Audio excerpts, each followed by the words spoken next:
Perry, in your presentation this evening at the Harvey Nash HR Leadership event, you talked about business being the new rock and roll. Could you just give us a quick summary of what you mean by that? I can, yeah. I think in the presentation I talked about The Apprentice and Dragon's Den as two of the prime examples. And why they came to mind for me was because I've simulated that environment in a talent management programme. And what I've seen is that people really enjoy work-based assignments, but I think generally the work and the play and the kind of rock and roll element to it, there's been less of a distinction between them over the last few years. People come to work and they really enjoy what they do. They get a buzz out of creating things. They work collaboratively with people.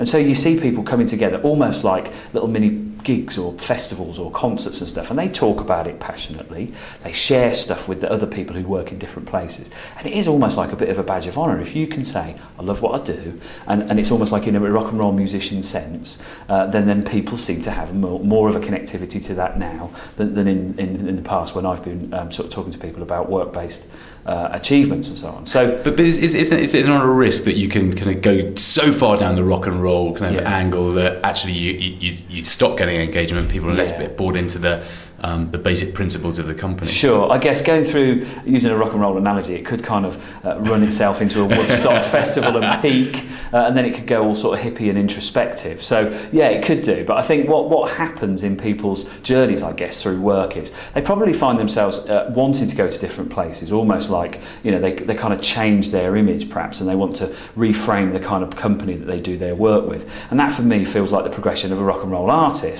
They'll start out with sort of small pub gigs, they'll get to slightly bigger tours, then they'll go to big concert arenas, and then they'll reinvent themselves and they'll want to do something a bit different. So I'm just seeing in the workplace that people are adopting that kind of rock and roll mentality. And some of the rock stars that people would have sort of lent towards in the past are now people in business figures, people like Peter Jones in Dragon's Den and Alan Sugar. Everybody knows about that. So it is almost like they've become iconic figures, as rock and roll stars would have been. Wayne Hemingway from Red or Dead. People like that. So if you want, there's a kind of attraction and an appeal now to senior business figures, whereas they were all stuffy grey suits. So even that's got a different image.